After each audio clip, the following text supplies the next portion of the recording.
Ora basa karo ora usah basa ning peperangan ana basa. Sing ngakon Kurawa ngoyak aku sapa? Aku. Sing ngakon sapa? Anak Prabu Duryudana. Aku tak takon karo kowe, nek aku mati ku jane kowe entuk apa to? Nek aku mati kowe entuk apa aku tak takon? Penyakit. Menungso ra tatanan. Wong nek jurapure kaya bekicot. Bekicot. Bekicot. Lecek kae. Kaya wangun-wanguno. Aja meng Kurawani. Ayo, amuk Suramanata, Jagrata. Sing ngakon mulih Bagong Prabu Duryudana, piyaine on tekan kene, ajangi jembar. Aku aja minggat. Waduh.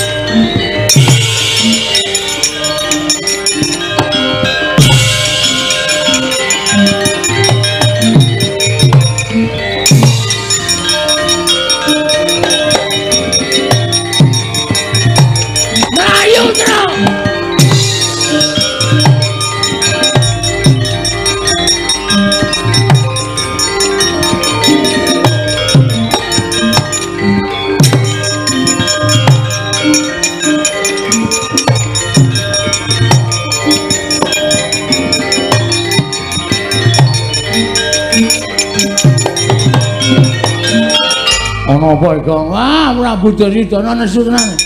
Tak sumbari sajake krungu. Aja meng Kurawa ayo Duryudana kon tekan kene. Saka kaduan muni Bagong mati kowe ndrantal aku. Ayo Tru mlayu. Mulih nang negara Ngamarta nek ora mulih gedrawasan. Ya ayo mlayu sing banter.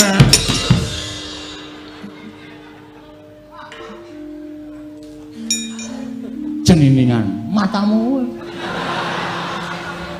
Mripatmu sing ceniningan. Iki sapa iki? Prabu Baladewa. Petruk. Nggih.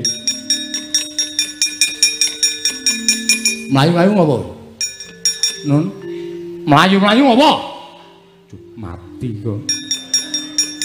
Ah wis pasrah wae. Mlayu rono ketemu Prabu Duryudana, mlayu nene ketemu Ketua Satpol PP. Muni apa kowe Bagong muni apa? Manu mboten muni kok. Ora seru-seru kok nek mireng malah saya duka. Nyun mahapunten sinuwun mboten niat kula damel geger negari Mandaraka. Namung nyatanipun kula dipun warai. Petruk. Nun, Kowe wis tuwa. nggih. Ponakan Bagong arep kaya ngono kuwi wis tuwa. Nggih. Niki dereng kas ditebaske kok sinuwun. Kowe kudune iso mikir, iki negarane sapa? Yen iki negarane Baladewa wae sakarepmu nggonmu gawe geger. Yen iki negara Ngamarta sakarepmu, jenatane kowe ana kawan negara Ngamarta. Nggih. Ning iki Mandaraka, iki papan lenggaing Kanjeng Rama Prabu Salyapati. Kuwi pepunden. Nggih. Kok kowe gawe geger? Diwarai kok. Sing marai sapa? Kurawa ya, Gong. Ora ketoke Gong tak antil kowe. Heeh, Kurawa. Kurawa ajeng mateni kula, ajeng mateni Petruk. Terus Nggih kula lawan sing jeneng menungsa. Kula niku menungsa sinuwun. Mundur. iya. Ora gawe masalah meneh. Ora. Kula niku menungsa, selagine cacing niku pidak menungsa. Nika ngulet ora ngrasake lara ning butuh males. Ning mestine kowe kudu ngajeni karo Pursata Kurawa. Najan kula kuwi watak yang Kurawa Budi Candala. Ning Kurawa ki pepundenmu dhewe. Ngertos, ning kebangetan aku ora oleh sumbar. Lho, kebangetan piye? Prabu Duryudana ngoyak kula, Bagong Petruk. Ora bali titanana. Sapa sing wani mepalangi karepe Prabu Duryudana? Mandaraka ki negaranku padha karo kae negarane wong tuaku. Wong tuaku Maratua Prabu Salya ki negarane Mandaraka. Mandaraka ki padha karo negarane Prabu Duryudana. Aja kok meng kowe. Sapa sing arep ngewangi? Prabu Baladewa, Prabu Karna ngewangi tandange Duryudana. Sing muni ngono sapa? Gong, ora gawe masalah, Gong. Tenang. Santai engko tak rampungane. Bagong, Non, sing muni ngono ya. Lho sinten meneh Sinuwun Prabu mboten Sinuwun Prabu Duryudana. Mbok yakin sumpah ora bakal kelakon Prabu Duryudana wani nantang karo Natamadura Prabu Baladewa. Weh, nang bengi niki muni ngonten wae tak genahke karo Yai Prabu Duryudana.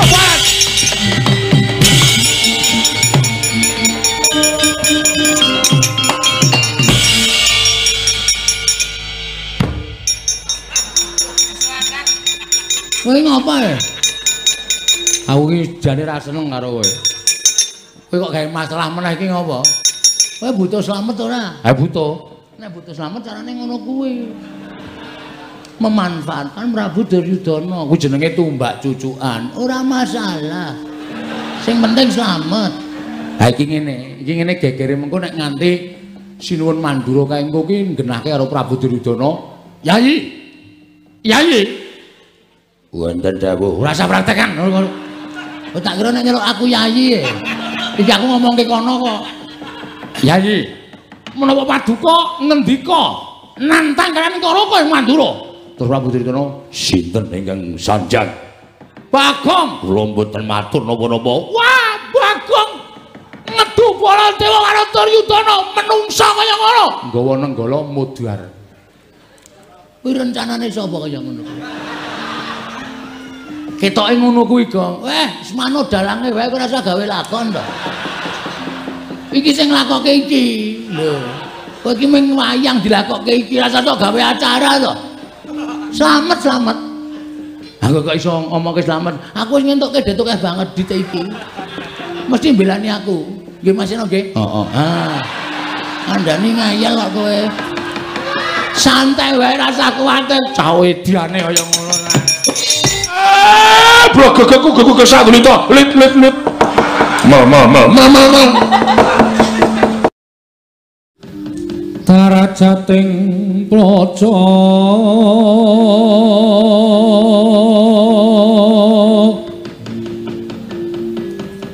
kawuryan Mursunya luri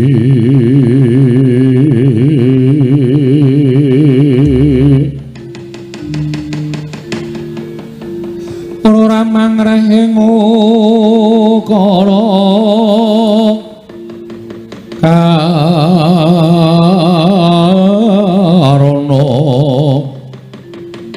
tanpa palupi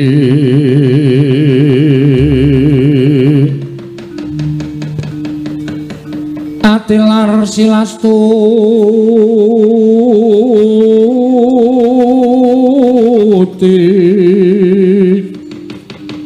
Sujana Sarjana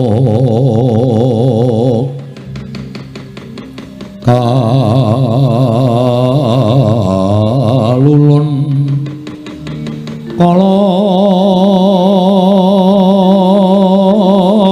tito tidem tandaning mati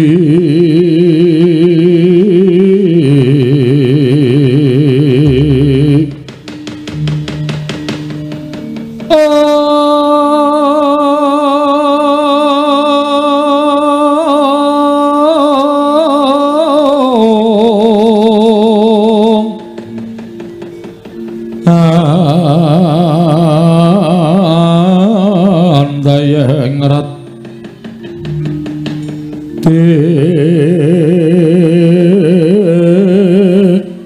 ning karoban rupito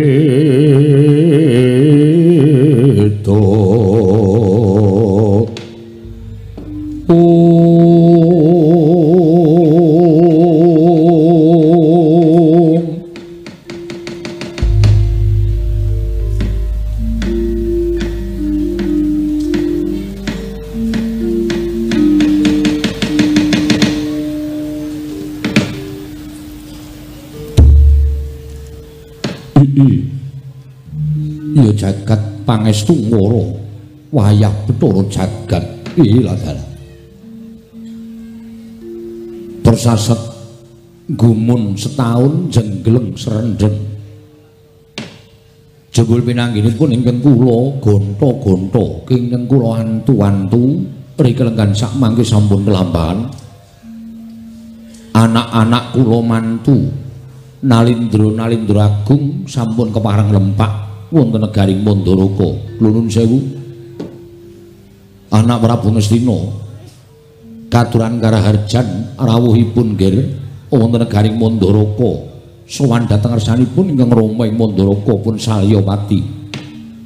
Kanjeng Rama sowan tansah pinayunganing kawidadan nering sambikala boten manggih alangan setunggal menapa.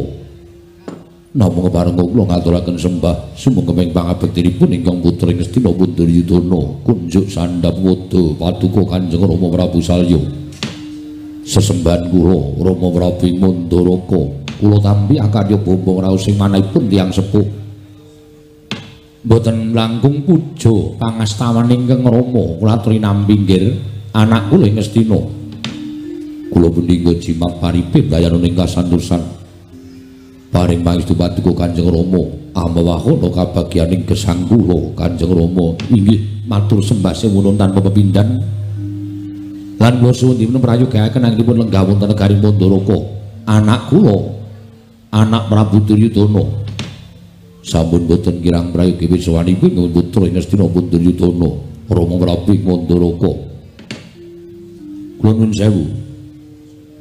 Hana Prabu Mandura sarawuh paduka ingkang Rama ing Mandaraka ngaturaken puja krami karaharjan rawuhipun anak Prabu Mandura anak kula anak Prabu Baladewa.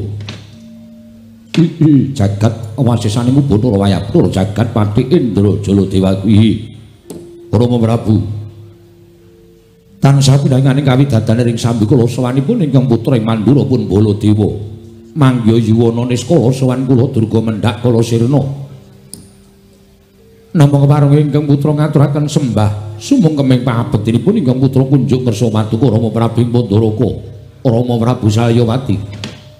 Kula tampi nggih. Akarya bombong raos sing manahipun tiyang sepuh boten langkung puja pangastawanipun ingkang Rama kula aturi nampi. Kula punika jimat paripit dayaning kasantosan. Paring pangestunipun Kanjeng Rama amawahana kasantosaning lair batos kula lan amawahana kabagyaning gesang kula Rama Prabu Mandaraka. Syukur menawi kula mekaten mugi kasekecak nuanggen jengandika lenggah anak Prabu Baladewa sampun boten kirang prayogi wiswanipun ingkang putra ing Mandura pun Baladewa Rama Prabu Mandaraka. Karna anakku mantu Karna prayoga nunggun ngadhep ngarsaning wong tuwa ya nggih Basukarna. Kawula nuwun inggih Rama Prabu. Sampun boten kirang prayogi wiswanipun ingkang putra pun Basukarna. Namung drelan sak samunipun kemareng kula ngaturaken sembah. Sumangga ing pangabektinipun ingkang putra kunjuk sandhap pada paduka Rama Prabu Salya. Sesembahan kula Rama Prabu Mandaraka Basukarna iya tak tampa. Gawe bombong penggaling wong tuwa ora liwat pangestu ning wong tuwa wae tampanana Karna. Kula pun dinggo jimat paripin dayaning kasantosan Rama Prabu prayoga nunggu ngadhep ngarsane wong tuwa ya nggih. Sampun boten kirang prayogi wiswanipun ingkang putra pun Basukarna Pati Sengguni. Prayoga nunggu ngadhep ngarsaning Prabu Salya ing Mandaraka Pati Sengguni. Nuninggih. Sinuwun sampun boten kirang prayogi wiswanipun ing ngabdi kepatihan. Lan derenan sak samunipun kepareng kula ngaturaken sepinten kalpatan kula diagung pangaksami. Jertan poti nimbalan kula nderek ngabyantura wonten ing madyaning daturya negaring Mandaraka.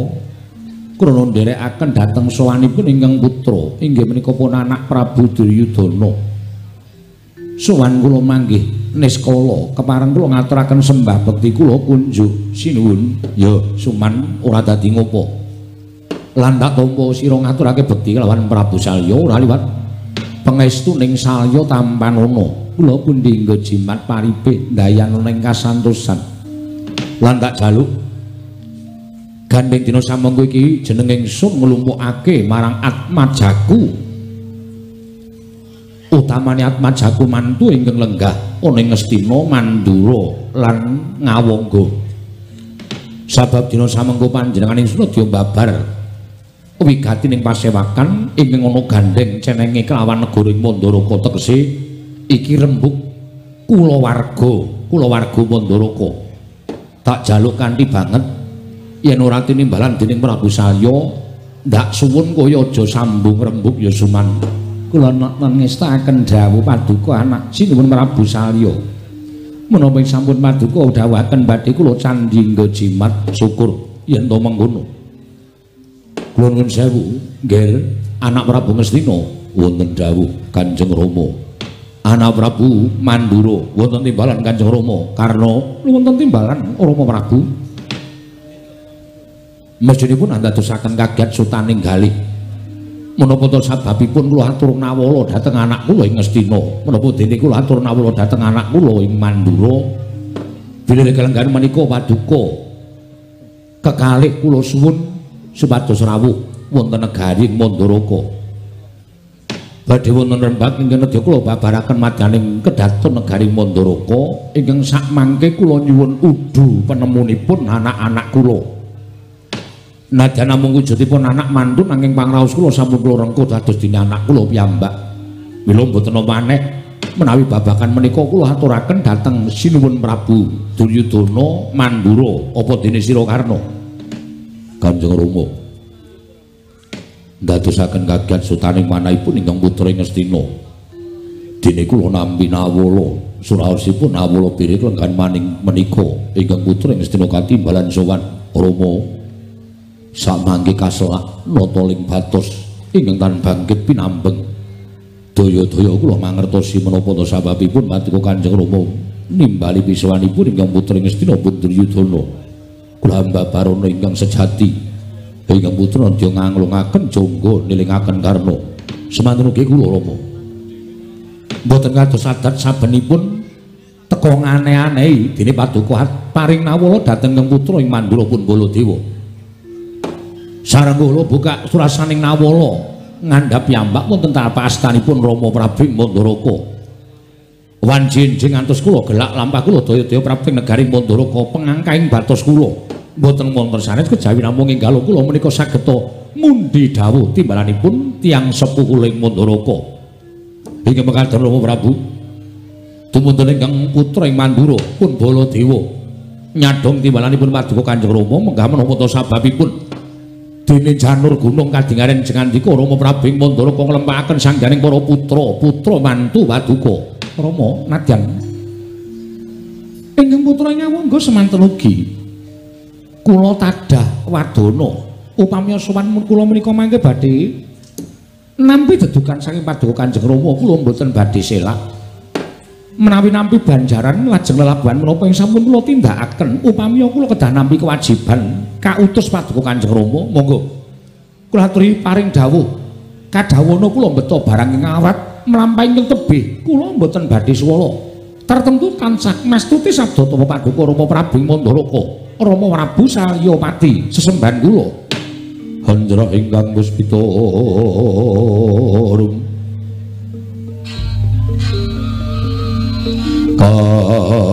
kasiliring samirana mrih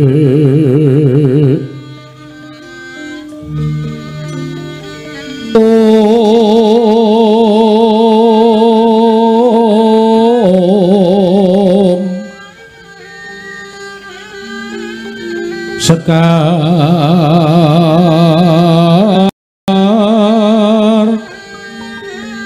kadung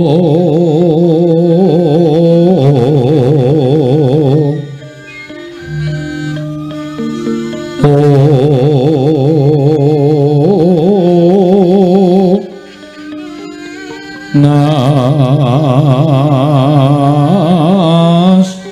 kandanya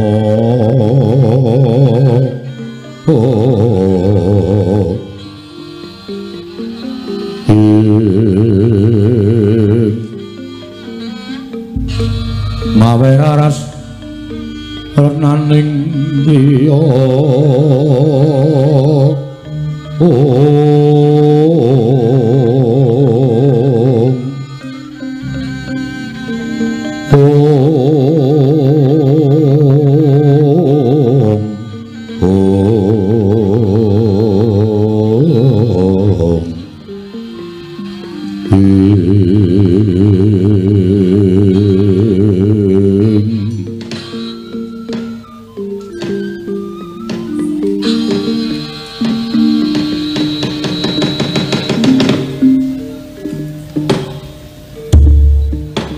Menika ngaten nggih. Sareng kula nampi timbalanipun anak-anak kula mantu anak Prabu Ngastina, anak Prabu Duryudana apa dene anakku Karna ing Ngawangga kaselak ing batos kepingin enggal midhangetaken menapa ing badhe kula handharaken madyaning pasewakan. Tumunten sak mangke Radi Cemeplong manahipun tiyang sepuh kados ingkang Rama Salya ing Mandaraka. Rama Prabu kasinggihan mekaten. Rama Prabu tumunten kababarna. Kula menika sampun sepuh. Kula menika sampun keladuk sepuh. Monggo anggen kula ngasta bawat peperintah negari Mandaraka menika sak sedanipun Prabu Mandrapati kula sampun dados nalindra tasih muda kula sampun sinengkuyung dening para kawula lenggah dampar ke Prabuning Mandaraka ngantos seprigi kula menika imbanipun sampun kewowoken. Kula menika sampun kewowoken, kula menika sampun kewaregen, kula menika sampun boten badhe sulap malih kalian derajat tuwin pangkat menapa manih kadonyan. Kula sampun kewowoken nyawang gelaring jagat, kula sampun kewaregen dadi nalindra menika bungah susah pun kula lakoni, amis bajin kula wis tau nglakoni. Iki. Mila nalika semanten kula menika metan. Dasaripun kula menika nggadahi putra pawestri ingkang sedaya sampun winengku ing kakung. Inggih menika anak kula Banowati winengku dening anak Prabu Duryudana, anak kula Irawati winengku dening anak Prabu Ngastina, anak kula Surtikanti winengku dening anak kula mantu ing Ngawangga. Inggih menika pun Karna Basusena. Duwen kula menika nggadahi putra jaler kalih. Inggih menika pun Burisrawa kaliyan Rukmarata. Kasinggihan mekaten. Wonten mari damel menapa dene kaduwan Rama Prabu paring dawuh glejah perkawis putra. Kula nuwun sewu. Negari Mandara ingkang wiyaripun semanten menika kala wau menawi sak mangke kula lengser ke Prabon tumuli kula ambrahmana upami menika. Upami kula menika gandrung kalian ulah kabrahmanan tumunten kula nilar kanalindran. Kula manjing wonten telenging gunung menapa manjing telenging wana tumuli kula ambrahmana negari Mandara ing semanten wiyaripun menika badhe kula paringaken dhateng sinten? Kula paringaken dhateng sinten? Tangan kula nek kula paringke kali anak kula Rukmarata menika tesih bocah. Dasaripun wong dadi ratu menika kudu kuat lahir batine. Kudu iso tumangkar pikire. Jalaran nalindra menika wong kang sinampiran pakaryan nyekel kendho kencenging pernatan amis baji ning negara menika wonten pundhake nalindra. Inggih. Langkung-langkung menawi kula paringaken dhateng pun Burisrawa. Upami kula paringaken dhateng Burisrawa, kula nuwun sewu. Apa ora entek alas entek omah? Burisrawa menika nuwun sewu, tata krama ora duwe unggah-ungguh menika dipun singkur. Ramanipun saben dina namung ropyan-ropyan seneng-seneng nguja hawa. Ngegungake dumeh anak nalindra ing Mandaraka. Tumunten tumindakipun boten nama mokal tumuli nggadahi watak adigang, adigung, adiguna. Monggo wong salwangsul kula emutaken bebasanipun sampun boten kirang-kirang anggen kula ngemutaken dhateng pun Burisrawa. Ewadene nadyan sak kranjang koplak ucape wong tuwa kaya kula niki ora tau dianggo dening Si Burisrawa. Mula kula pasrah. Dumunten wonten mrentuling penggali kaduk ingkang Rama ing Mandaraka negari menika badhe kula prail-prail. Negari menika badhe kula prail-prail. Tegesipun anak kula piyambak ugi pikantuk, anak kula mantu ugi pikantuk. Supados samangke kanggo kamuktenipun anak-anak kula wadon ingkang sami gempil kamukten wonten negari Ngastina Mandura menapa dhewe wonten negari Ngawangga. Inggih. Mila anak-anak kula supados rawuh wonten negari Mandaraka menika estunipun kula namung badhe nyuwun pamanggih. Kula namung badhe nyuwun pamanggih menawi ingkang Rama sak mangke sampun samapta ing gati sawiga ing diri lengser ke Prabon nilar dhateng kadonyan negari Mandaraka tumunten kula ambrahmana upami lho mriki. Lajeng negari menika kula pasrahaken dhateng anak kula mantu ing Ngastina, anak kula mantu ing Mandura, tumuli anak kula mantu ing Ngawangga menika etanganipun kados pundi kula nyuwun dawuh Mergi nadan kula menika sampun sepuh sing jeneng wong tuwa menika adaanipun sok ngendelke pengalaman ning nek pintere kalah karo cah nom. Inggih. Mila antawisipun pengalaman kalian kepinteran menika kedadipun dadosaken setunggal. Kula sampun gadhahi pengalaman. Anak-anak kula mantu nalindra muda menika kula suwun supados udu penemu babagan perkawis menika kula nyuwun dipun pernahaken. Kula nyuwun dipun pernahaken. Menapa sampun leres kula menika matur kados mekaten lan gadhahi pemanggih kados mekaten menapa tasih kapetang lepat nggih kula nyuwun dawuh.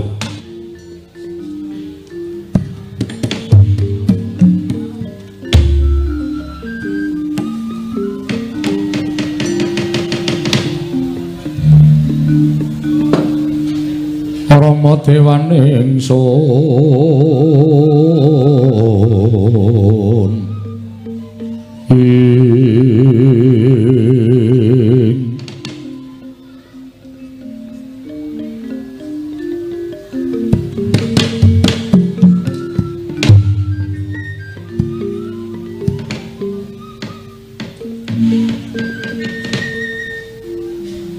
Nunamit pasang Kalimantabi tinebine nglodhoni demawaing tawang tuwa. Rama Prabu. Anak kula ing Mandura wonten dawuh menapa nggih? Nuwun pangapunten. Ara dikejut karo sing manahipun ingkang putra ing Mandura pun Baladewa. Dene mekaten wiya sing pangandika paduka. Mboten kanthi kanyana-nyana. Mongkeng gumana musik wonten manahipun ingkang putra ing Mandura. Ingkang putra katimbalan sowan wonten negari Manduraka menika, alit-alitipun negari menika katrak ladu batang pinurih dadi ajahing rempun tegesipun wonten alindra ing badhean jongkeng kawibawanipun Kanjeng Rama Prabu Manduraka. Monggo kali negari Manduraka ketaman ribet awit saking polaing para nayaka lan para punggawa nanging jebul boten nyana babar pisan. Bilih mekaten ya sing pangandika paduka Rama Prabu ngrembak perkawis waris negari Manduraka. Lho nuwun pangapunten Rama. Menawi paduka Rama Prabu paring dawuh mekaten, kula ingkang putra mantu ingkang sepisanan badhe munjuk atur. Kula mboten cocok, kula mboten mathuk, tuwin mboten gathuk. Dasaripun kedah mawi dasar lho nggih. Sampun ngantos paring pangandikan menika namung waton paring pangandikan, ning paring pangandikan sing nganggo waton. Dasaripun menapa? Niki rembuke wong tuwa. Anak kula ing Mandura mboten rembagan kaliyan Alindra. Sak sesaminipun yuswanipun utawi sakbaraan nanging panjenengan rembakan kalian tiyang sepuh. Dasaripun menapa? Dasaripun wonten cobi kula nyuwun dawuh. Dasaripun anak kula ing Mandura paring dawuh mekaten dasaripun nuwun pangapunten. Menawi katitik priksa saking blegering lair Rama Prabu menika tasih ketingal gagah pideksa. Angka kalih dereng keladuk yuswa tegesipun dereng pikun. Monggo nyatanipun tiyang ngasta bawah perintah negari menika menawi tasih tumangkar budinipun tasih rasa ngumrembyahaken asta njangkahaken suku menika tasih wenang asta bawah pemerintahan. Nuwun pangapunten. Rama menika tasih katingal muda. Rama Prabu menika nadyan sepuh nanging kula waspaosaken tuwin kula taliti bab ata bebayunipun lan prabéda kelawan ingkang putra ing Mandura. Bila menawi paduka Rama Prabu ngrembak perkawis menika kula mboten cocok, kula mboten mathuk. Nuwun sewu. Nuwun sewu nggih. Tiyang gesang wonten ing alam padang menika ingkang ngraosaken awakipun piyambak. Nadyan tiyang sanes menika sami nyebat. Wula salya kae iki wis tuwa ning ketok gagah. Salya kae wis tuwa, wah pasuryane mundhak mencorong lan sanes-sanesipun menika namung panggerbanipun tiyang sanes. Ning sing iso ngrasake perkara kula niku wis tuwa apa durung, perkara kula niku wis ringkih apa durung menika namung awakipun piyambak. Panjenengan ora iso ngrasake salya, semanten ugi kula ora iso ngrasake anak Prabu Mandura. Menika sampun pinesti dhateng Kodrating Wang Manasa. Monggo raos kula menika sampun keladuk yuswa. Paningal kula sampun boten cetha, ucap kula sok kepleset-pleset klera-kleru. Sukunipun ing Rama ing Manduraka menika menawi kinarya jumangkah menika estunipun sampun boten kiyat nanging gandeng kula menika boten kepengin dipun westani Nalindra sing ringkih mula pendak-pendak diprisani piyai akeh kula kuat-kuatke nggih kula kuat-kuatke ning iso ngrasake ming salya. Angka kalih wong gesang wonten ing alam padang menika namung 3 perkawis. Lair netepi kewajiban, mati cekap ngaten kemawon mboten wonten sanesipun. Lair salya sampun nindakaken wonten ing jagat tegesipun kula sampun nglampahi tataran ing angka setunggal. Angka 2 netepi kewajiban. Kula wis dadi ratu sing apik, kula wis dadi ratu sing becik. Negara Mandaraka katon tentrem, negara Mandaraka katon makmur. Kawulane padha sayuk rukun tetunggalan manunggal tunggal cipta rasa karsa lan karyane. Angka 2 negara Mandaraka menika dereng nate ketekan mungsuh. Negara Mandaraka menika dereng nate ketekan mungsuh. Mbuh mungsuh saka njaba utawa mungsuh ingkang bakal ngrogoti negara Mandaraka menika sami boten wantun.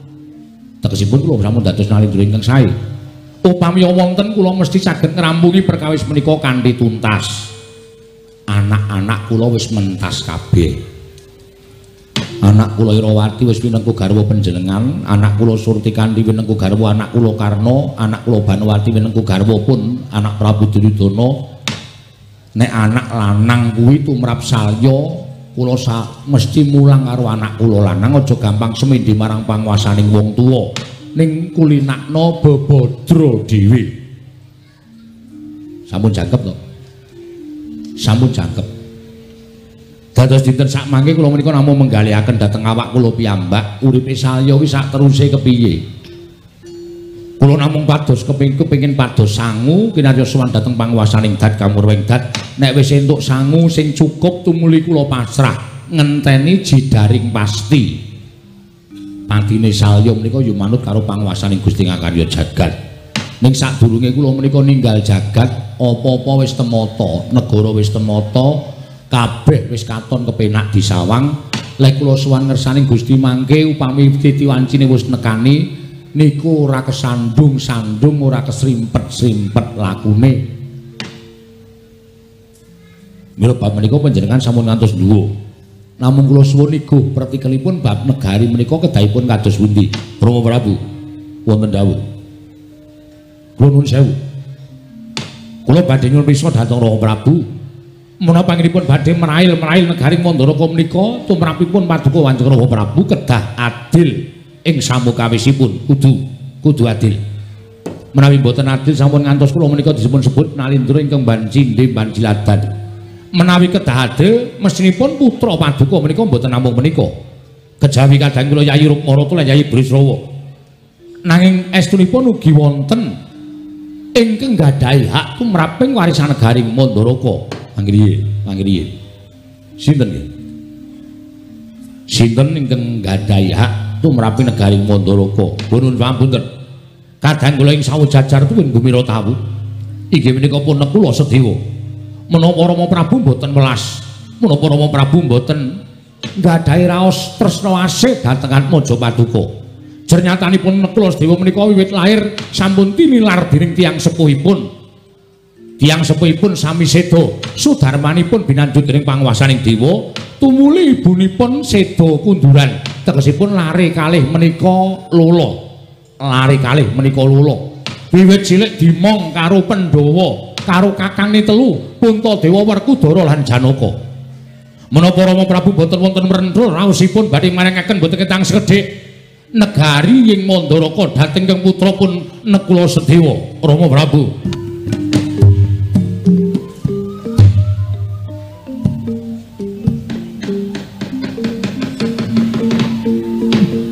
Jagat Dewa Bathara. Ya jagat pangestu nggih. Matur nuwun. Jengandika anak kula ing Mandura ngemutaken dhateng ingkang Rama ing Mandaraka nadyan persasat kaya cinaca ing Bajralungit. Ngantos sepriki ngantos kula mboten kemutan dhateng anak-anak kula piyambak mongko menika kulit daging kula. Menika kulit daging kula. Kula kelingan. Jaman nalika nalindra Ngastina binanjut dening panguwasaning dewa tumuli adhi kula Madrim nalika semanten seda kunduran. Nekula Sedewa nalika semanten kula gendhong tumunten nate kula janji nggih kowe dadi bocah Lala kowe bayi wis ditinggal bapakmu, wis ditinggal mbokmu. Seksenana jagat saisine. Yen nganti sesuk kowe dewasa, negara Mandaraka ora ketang sithik kowe kudu melu ngrasakake kamukten. Aduh. Anak Prabu Mandura matur nuwun. Matur nuwun. Dene jengandika ngemutaken dhateng ingkang Rama ing Mandaraka. Malah sak mangke cetha bilih kula tetepaken anak kula Kula Sedewa ugi kedah pikantuk mboten ketang sekedhik inggih menika negari ing Mandaraka. Lho nuwun sewu Rama Prabu. Anak kula ing Ngastina wonten dawuh. Sewu-sewu kalapatanipun ingkang putra Tadawadana. Menawi mekaten caranipun tegesipun Kanjeng Rama Prabu menika nerak macak nerajang perbatang. Liripun nuwun sewu setunggal menika sanes turas paduka Rama Prabu angka kalih menika atmajanipun ingkang rayi. Inggih menika pun Kanjeng Bibi Madrib. Mestinipun turas wanita menika mboten gadhahi hak tumrapi negari Mandaraka. Menawi jengandika Kanjeng Rama Prabu ing Mandaraka paring dawuh mekaten tegesipun negari Mandaraka menika mangke badhe bibrah tatananipun mboten badhe sami pitados dhateng pangawaosipun negari Mandaraka. Kula mboten mathuk, kula mboten sarujuk, kula mboten cocok menawi jengandika Rama Prabu paring dawuh mekaten. Nuwun sewu Yai. Nuwun sewu. Sewu-sewu kalampatanipun ingkang Rama Tadawadana. Nanging menawi mekaten menika caranipun sak mangke paduka Yai Prabu menika badhe inggih menika njlomprongaken dhateng asmanipun ingkang Rama piyambak dhateng juranging kanistan. Tegesipun satunggaling nalendra ingkang boten saged ngugemi dhateng menapa ing sampun dipun sumpahaken. Monggo nyatanipun Kanjeng Rama Prabu menika sampun paring dawuh mboten ketang sekedhik nakula Sadewa ugi badhe pikantuk laladan negari Mandaraka. Nyuwun pangapunten. Langkung sae nerak dhateng menapa ing sampun dipun sabdakaken menapa nerak dhateng pernataning praja. Kula kinten sedaya dereng saged midhangetaken lan dereng saged ngawruhi babagan upatanipun Kanjeng Rama Prabu ing Mandaraka. Anggenipun sampun nate paring sepata bilih Kula Sedewa ugi pikantuk laladan negari Mandaraka. Tumrap kula saenipun babagan menika dipun jabel. Ning cara kula jengandika Rama Prabu tetep mboten maringaken negari dhateng pun Kula Sedewa menika langkung prayogi. Nuwun sewu. Menawi mekaten menika mangke upami para kawula mboten saged midhangetaken upatanipun Kanjeng Rama Prabu saya nanging Rama Prabu badhe pikantuk denda saking dewa. Monggo nyatanipun Kanjeng Rama Prabu menika badhe pados margi kasampurnan ingkang sejati. Inggih menika nglebur dhateng sedaya dosa, tuwin tumindak ingkang sae kinarya sangu anggenipun badhe murut wonten ing kasedan jati. Upami sak mangke samuntuti wanci badhe mapan wonten ing Lokabaka. Nyuwun pangapunten. Menawi cara kula hawlu entuk dendaning Jawata tinimbang entuk dendaning kawula. Nek entuk dendaning kawula menika badhe dipun sipati dhateng sinten kemawon. Nek entuk dendaning Jawata sapa sing ngerti jer menungsane wis mudhar. Tumrap kula mboten dados sabab menawi cara kula sak mangke Kula Sedewa menika mboten gadhahi hak warisan tumraping negari Mandaraka. Kula nuwun sewu nggih. Ingkang sekawit kula mboten pikantuk urun rembab namung tumrap kula kok menika kula perlu udu penemu. Ya, sengguni. Ning sing apik-apik wae ya sengguni. Inggih, inggih. Mugi-mugi dalu menika saged sae. Menapa ingkang klaturaken dhateng paduka Gusti kula ingkang sinuwun penemu piye? Miturut kula menapa dipun ngendikaken anak Prabu Ngastina menika leres. Jengandika nguncati sumpah menika badhe pikantuk dendaning dewa. Ning nek jengandika menika kula nuwun sewu nguncati dhateng menapa sampun paduka ngendikaken menika kula nuwun sewu badhe pikantuk dendaning para kawula. Dipun anggep menika nalendra mban cindhe mban siladan. Menawi cara kula aluwung nguncati sumpah menika cara kula luwih tentrem luwih ayem. Perkara sesuk kudu disaur nggone wis ngoncati sumpah srana kudu nanggung apa ingkang wis dilakoni menika perkawisipun kalian para Jawata. Urusan kali dewa niku tumrap kula luwih enteng tinimbang urusan karo kawula. nek kawula meniki urusaning karo kawula meniki sing ngrasake sastra wirang ning nek karo dewa niku sinten sing ngertos mila sumpahing sampun paduka ucapaken nalika angemban dhateng munaden kula sedaya nalika tasih jejabang rumiyin menawi saking pamrayogi kula dipun terake mawon sinuwun sampun ngantos dipun leksanani menika langkung prayogi sinten ingkang ngertos mumpung ingkang sami mireng namung sedaya ingkang sami lenggah wonten ing Batulaya mboten ngantos dumugi jawining parapatan menawi ngantos dumugi jawining parapatan menika langkung bebayani lho sinuwun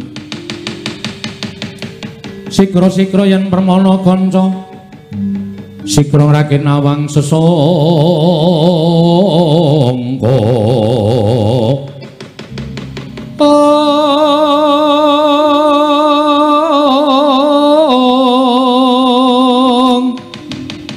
nalendra mbak marwa sing sang mangyat kurta kota kabeh mangyat kurta kota paping irika sang binarwasa irika sang binarwasa ing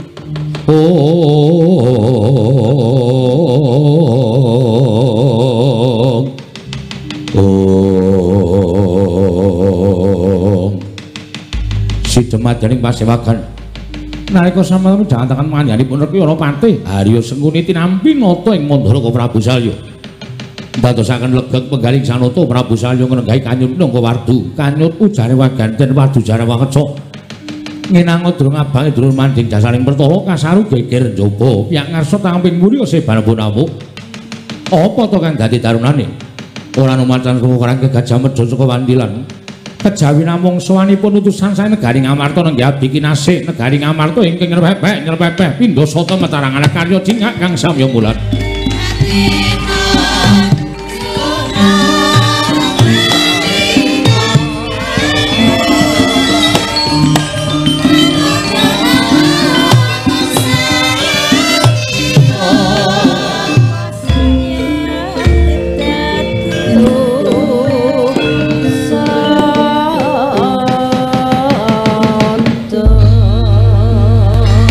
dalam tata trapsilanira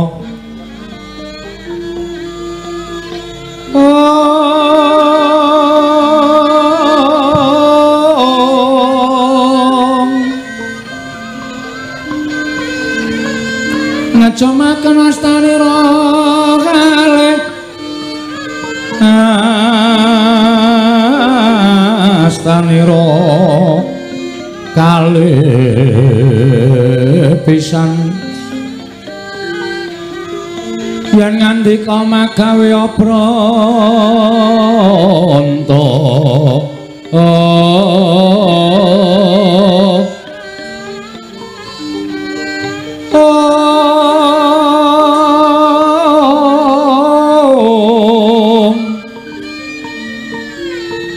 yen ngandika magawe apranta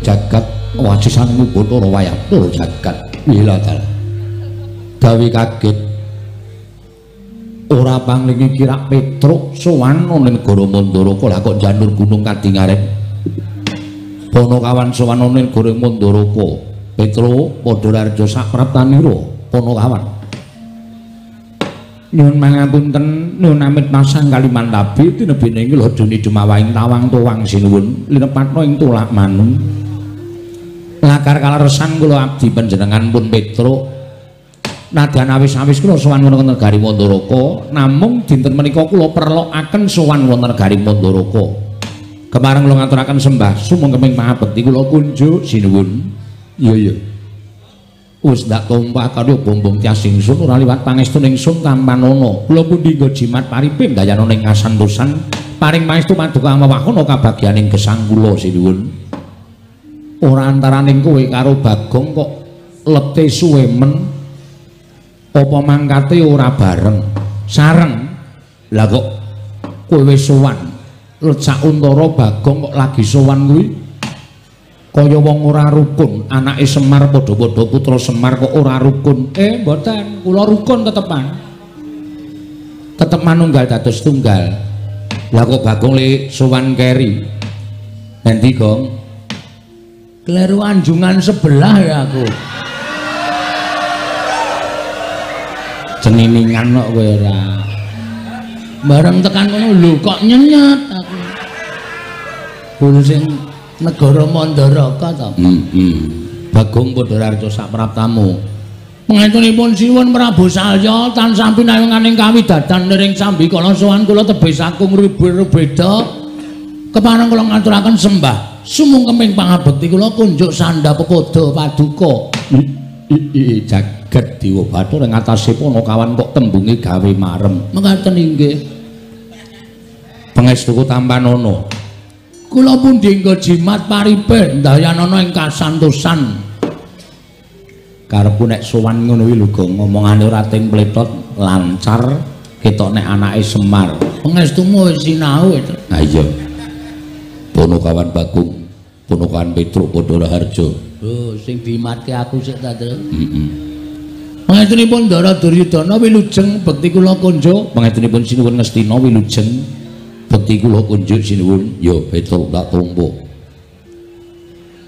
pangestuku Tampanana kula pundi nggo jimat paripe nggih kula pundi nggo jimat paripe ndayanana ing kasantosan Petruk Kandung Bolong Padhararja sapraptamu sinuwun Mandura wilujeng bekti kula kunjuk ya pangestuku Tampanana Petruk kula pundi nggo jimat paripe ndayanana ing kasantosan Panakawan Bagong Padhararja sapraptamu pangestunipun Ndara Baladewa wilujeng bekti kula kunjuk nggih sinuwun ya tak tampa pangestuku Tampanana kula pundi nggo jimat paripe ndayanana ing kasantosan Petruk Kantong Bolong Padhararja sinuwun Karna Basusena ing Awangga wilujeng bekti kula kunjuk ya Petruk tak tampa pangestuku Tampanana Petruk nggih sanget anggen kawula dadosaken jimat Panakawan Bagong Padhararja sapraptamu pangestunipun Ndara Karna Basusena wilujeng bekti kula kunjuk nggih sinuwun iya Bagong pangestuku Tampanana kula pundi nggo jimat paripe ndayanana ing kasantosan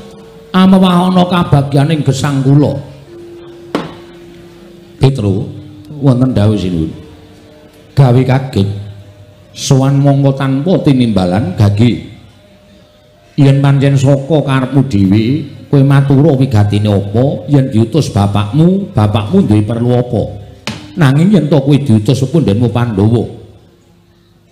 Pandhawa duwe atur apa kelawan aku ing nalindring Mandaraka Petruk matur sembah nuwun sinuwun kemareng kula ngaturaken tebasi sekul binung teling ron klapa ampun tambah bilih wonten nepatku langgen kula munjuk atur nasa paduka Sang Nata iya Petruk ora dadi ngopo ing angka kalih sowan kula ngersa paduka sinuwun Prabu Salya menika mboten saking pikajengan kula piyambak namung kula menika dapur dipun utus dening pepundhen Pandhawa duka kula niku ya bingung ing atasipun sinuwun Prabu Darmakusuma menika kadangipun kathah Ndara Werkudara Ndara Janaka ning kok sing diutus kula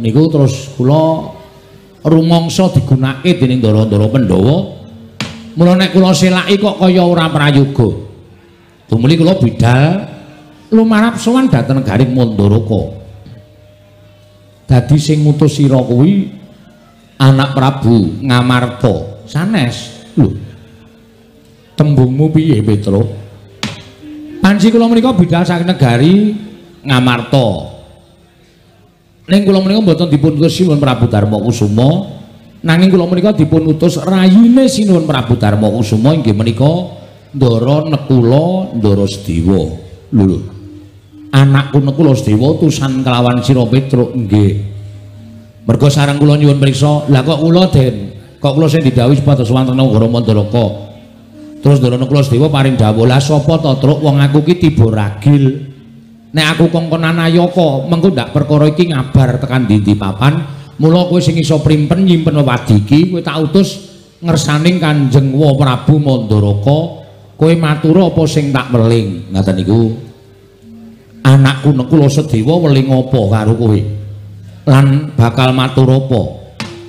Nuwun sewu. Duka saking sinten kula dhewe ya ora dong. Ning kok Ndara Nekula Sedewa niku prisa. Prisa nalika sinuwun Mandaraka tau tate ngucap sumpah.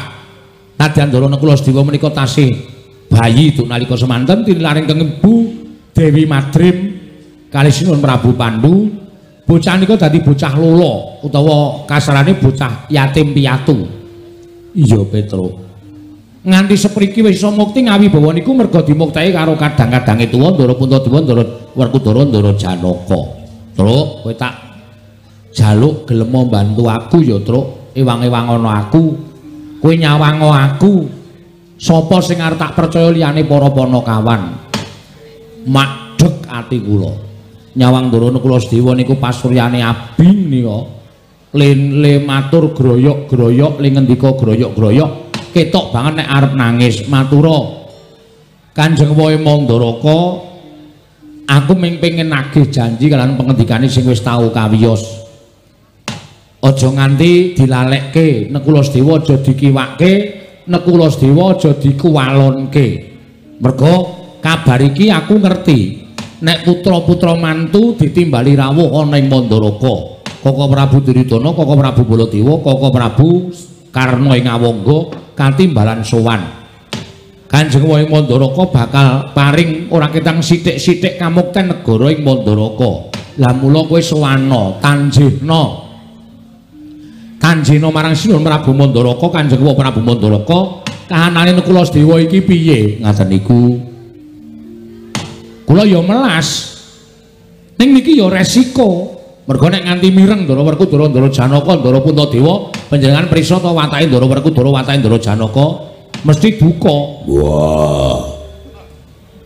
Nekula ming mukti kok ngemis-ngemis kaya kakangne ora sembodo. Mesti ngoten niku. Janaka nggih ngoten niku wong loro Ndara Janaka suwe watake ngoten niku. Nekula Sedewa ming arep mukti kok dadak njaluk Kanjeng Wae Mandaraka. Apa kakang-kakangmu ra iso muktekke? Kowe tegese ngiyas karo kakang-kakangmu, ngilani dadane karo kakang-kakangmu. Ayo, yen kowe ora gelem manut karo wong tuwa, minggato aku ora sudi nyawang rerupanmu sing kaya ngono. Niku Ndara Janaka pambegane kaya ngoten niku. Kula niki aja nganti kawiyos dening sinten kemawon. Kula matur sawetipun Prabu Saryapati ing Mandaraka, kula nyuwun keterangan. Nek pun pikantuk keterangan kula ajeng wangsul Ndara Nekula entuk pinten meter. Malah niki diweling sisan kon sak sertifikate ya ta, Kang? Heeh. Nek ora ngono ndak mung apus-apus tok saiki, nek ora mung nyata didelok. Upamane Sinuwun Prabu Mandura paring lahan Mandaraka sak cuwil apa sak propirane ning kudu disertifikati. Nya Petruk iki aturna anakku Nekula Sedewa iki lemah iki kon dadi darbeke Nekula Sedewa wondene sertifikat iki men digajekke Bagong. Biasane ngono kuwi ngomong. Wis ngomong sapa? Aku ngono. Kuwi nek omong senengane ora mungkin Ndara Salya kok menehi sertifikat karo kowe. Mbok menawa butuh dit lho. Ndara Salya kok butuh dit iki butuh dit apa iki ratu e, Gong. Ratu ki sasa ya kekurangan lho. Ora ana ratu ki malah wong sugih-sugih ngono kadang kala sok kebingungan golek dit. Nek kaya awake dhewe iki malah kepenak kere ngene wis ra gagas, watone iso gaglak wis penak uripe.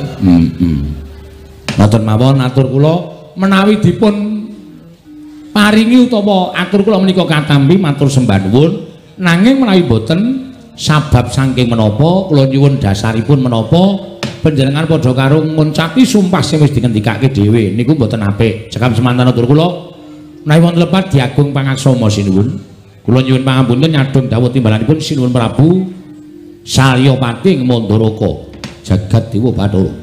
Ana Prabu Mandura wonten dawuh kawontenan kados mekaten menika kula nyuwun pertikelipun jenengan juga anak Prabu Mandura ingkang kapitang anak kula mantu ingkang sepuh piyambak Rama menika margi ingkang langkung prayogi Gandeng samangkin kula Sedewa sampun utusan kalian Petruk kantong bolong kula aturi nglegani dhateng manahipun rayi kula kekalihipun kula Sedewa. Panjenengan paduka Kanjeng Rama kedah paring mboten kitang sekedhik inggih menika laladan negari Mandaraka. Saged kinarya mukti kadang kula pun kula Sedewa. Samangke menawi jenengan mboten peparing, wah kula nuwun pangapunten. Setunggal damel gelo manahipun putra kula Sedewa angka kalih dewa tartemtu badhe midhanget menapa ing sampun paduka ngendikaaken dene Nalindring Mandaraka lincat dhateng prasapanipun piyambak. Nggih, menika Gambil, anak kula Ngastina wonten dawuh. Petruk sowan monggo nyuwun keterangan dipuntus dhateng pun kula Sedewa babagan negaring Mandaraka. Kula ingkang badhe paring wangsulan kaliyan Petruk kandhung bolong Rama Prabu. Caca muntap ler kinatap duka yayasinepe Petruk kocak mundarandir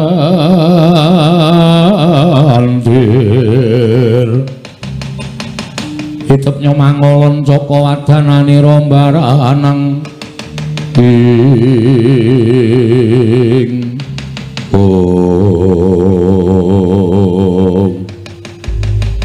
Petruk lho nyuwun pangapunten menika sinuwun Ngastina. Yo kok nyuwun pangapunten jumeneng wonten ngajengan kula, aku ingkang bakal menehi mangsulan karo kowe.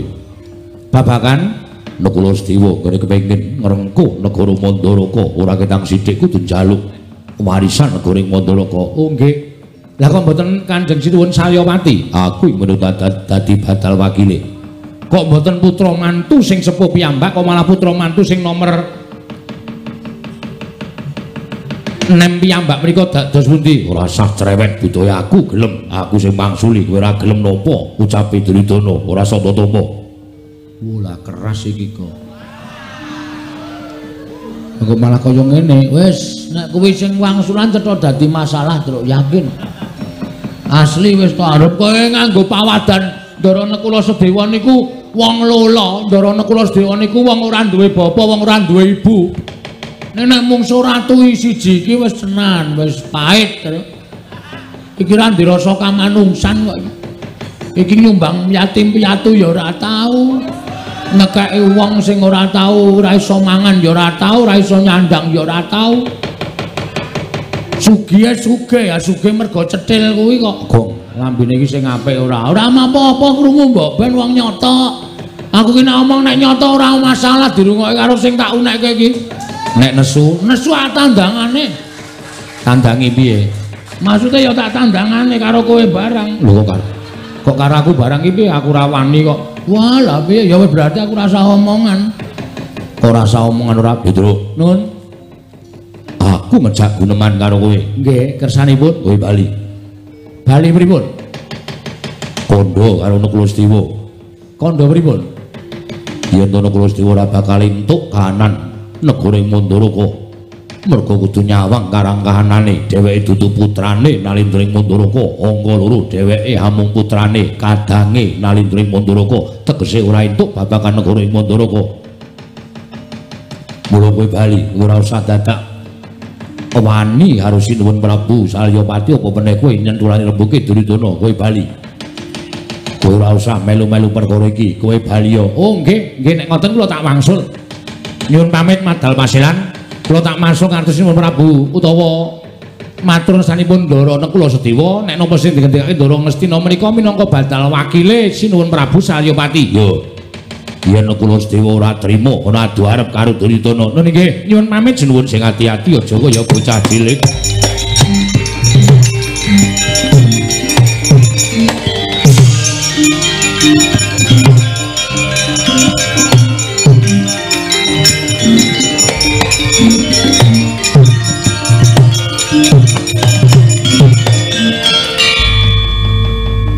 Bagong isih nang kene. Isih ana perlu e. Ono perlu apa? Petruk iki pancen tak pikir-pikir ketoke nek omongan pinter ning jireh wonge. Ora wani tanggung jawab. Nek nganti Petruk niku mengke matur kali Ndarana Kula Sedewa, Ndarana Kula Sedewa ora bakal wani sowan mriki. Ndarana Kula Sedewa niku siji wong clingus. Loro Ndarana Kula Sedewa niku ora ndiat njaluk menggenahke sebabe Prabu Salya wis kebacut sumpah biyen tau arep menehi negara Mandaraka ora ketang mung sak cuwil, ora ketang mung sithik. Mula nek Petruk wangsul nika merga Petruk wis judheg pikirane ora iso mikir, ora iso wangsulan karo Sinuwun Prabu Duryudana. Kowe arep ngopo? Kula ajeng genahke. Genahke perkara apa? Niki wau Wis tak newe wangsulan. nuwun sewu, Mandaraka niku sing kagungan sapa? Mandaraka sing kagungan Kanjeng Rama Prabu Salya. Sing duwe hak menehi jawaban ming Prabu Salya. Sampeyan ora duwe hak menehi jawaban kalih kula. Wong sing duwe meneng wae kok sampeyan rewel niku pripun? Lah, ketoke wong kaya ngene kok bener ngono lho. Edan kok Bener S1. Sarjana Durjana. Durjana maling ngono lho. Sarjana apa ora? aku sing minangka dadi badal wakil. Ora ana ndum warisan kok wakil-wakilan ki ora ana sing jeneng tanda tangane kudu asli kok, Mas. Saora-orane cap jempol kuwi kudu asli kok wakil. Ha sampeyan nek pancen wakil terus niki pripun nek diwakil kabeh? Ora iso. Sinuwun Prabu Salya sing duwe hak. Wong kae Bagong nek ora sing wangsulan Prabu Salya ning paring pangandikan Prabu Salya, aja kok kon metu. Ora gelem kula ajeng metu saka negara Mandaraka. Petruk wis bali. Kajenge Petruk mulih ya men. Petruk mulih ra entuk gawe ming netangis karo Nandara Nekula Sedewa. Suwanten ngersane Nandara Nekula Sedewa, "Ndara, niki kula entuk wangsulan saking Prabu Duryudana, kahanane kaya ngeten. Wong loro nika ming nangis. Satriya ora duwe bapak, ora duwe simbok, arep sambat karo kakane malah didukani. Anane ming do rangkul-rangkulan nangis. Mbangane Bagong weruh, Ndara kula do nangis. Luwung Bagong sing kudu iso nentrenke atine Ndara kula." Jagat Dewa Bathara Paman. Wonten dawuh Pripun? pancen cah siji niku pekok tenan. Ye sanggris gelem omongan kok malah ngungkuli sapa-sapa. Ora usah cerewet ni. Rasa melu apa meneh kowe sing ngene kowe iki ora duwe hak melu pertemuan kaya ngene iki. Iki pertemuane bapak karo anak sing ngandum warisan. Kowe kok nyelo-nyelo kowe iki ora ning negarane dhewe, ora ning negarane wong liya mesti mbebutek kahanan negara kowe. Paman, Wonten dawuh badhe wangsulan majeng mriki. sampun mboten mawon. Ndak malah kewirangan, Ger, malah ngrekoso urip kula. Kowe kudu lunga. Mboten ajeng lunga. Bagong, Wonten dawuh. yen ora lunga tegese kowe wani karo Duryudana. Lho nuwun sewu, kula nek ora marahi, kula nek diwarahi niku nek upama kula landhesane siji bener, niku ambok karo sapa-sapa kula ora wedi. Nah niku patokan kula mung ngoten sinuwun. Tur kula teng mriki nggih bener wong sing duwe negara dudu sampeyan kok sampeyan sing paring dawuh, sampeyan sing mangsuli. Emoh. Kula ya bener, merga kula kepengin midhanget sabdanipun Prabu Salya Pating Mandraguna. Mandaraka. Saking mempeng kowe kleru. Aku anake mantu. Luwe-luwe anake mantu. Ngono ta? Nek kowe ora ngepek anake Prabu Salya, kowe ya dudu anak mantu, kowe ya dudu sapa-sapa. Sing duwe hak ming Prabu Salya. Yayi. Bagong menika nadanipun menapak-menapakaken dasaripun leres. Panjenengan wayu pawadan menapa-menapa tartemtu kawon. Mila kula aturi ngawon, tinimbangane mangke panjenengan malah kewirangan. Yayi, menapa dipun ngendik aturaken Bagong menika cocok tuwin leres. Jagat Dewa Bathara. Lagi iki Duryudana kalah omongan karo kere. Mula aja sok ngina karo kere, giri lusi jalma tan kena kinira ya. Wujute kaya ngene iki ning aja disawang wujute. Iki lagi arep kondiang aku. Di streaming to iki padahal wong akeh do ngerti nek Duryudana kalah adu argumen karo Bagong.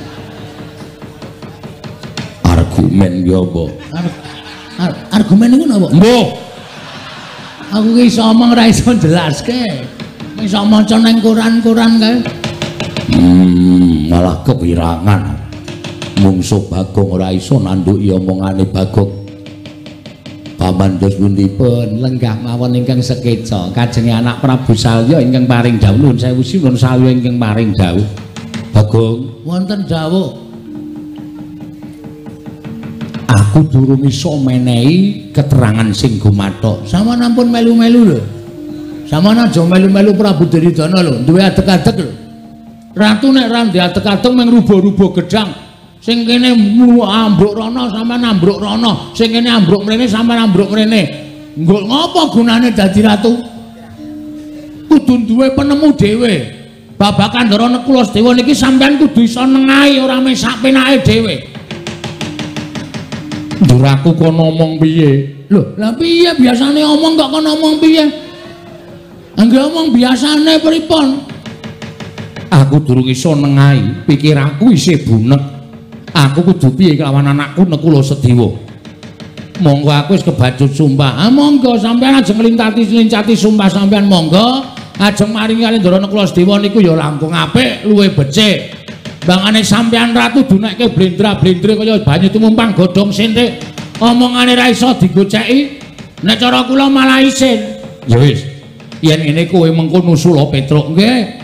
Balya ning kasatriyan Sawujajar Bumiratawu nggih.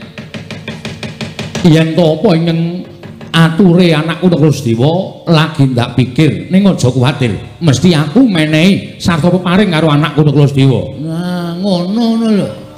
Dadi ketok tentrem kahanane.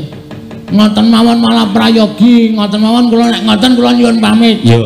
Ora ketang durung ana keterangan sing gumathok nek wis ana trontong-trontong sulake pepadang. Ya. Sampun nggih sinuwun. Ya sing ati-ati aja kaya bocah cilik. Nun nggih matur sembah nuwun. Sinuwun Duryudana kula nyuwun pamit. Ora caturan karo dapurmu. Ora caturan ya wis. Aku ora caturan karo kowe ya ora apa-apa. Aku bali ya seng. Iya. Kurang ajar ta. Aku ki patih kok mung disengseng. Patihe mambu kok. Mula jenenge Sengkuni. Iya sing ati-ati Bagong. Ya ngono wae penake nang kono. Iya wis ora kurang kepenak. Sinuwun mandra lan mawon nggih. Ya sing ati-ati Bagong. Nyuwun pangestu mugi-mugi kula iso madhangke kahanan iki kali Ndara Nekulasedewa. Ya sing ati-ati. Ndara Karna kula nyuwun pamit. Ya Bagong sing ati-ati aja kaya bocah cilik. Nun nggih matur sembah nuwun cekap semanten. Ing dados atur kula menawi wonten lepatipun nyuwun pangasami kula nyuwun pamit. Ya sing ati-ati. Den, Apa? niku lho hartane arep dawah. Endi? Niku semampir tenggen sak. Niki kula openane ndak malah tiba. Lah malah dijukuk dhewe to. Ora apa-apa, ngoten mawon nyuwun pamit bareng. Ya sing ati-ati aja kaya bocah cilik Bagong.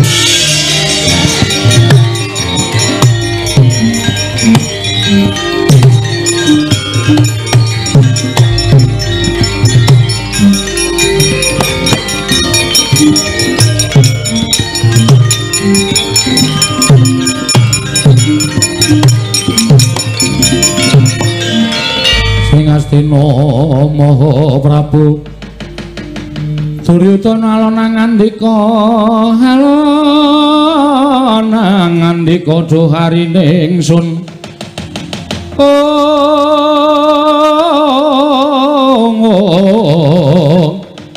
dhuharine ingsun Werkudara den kapareng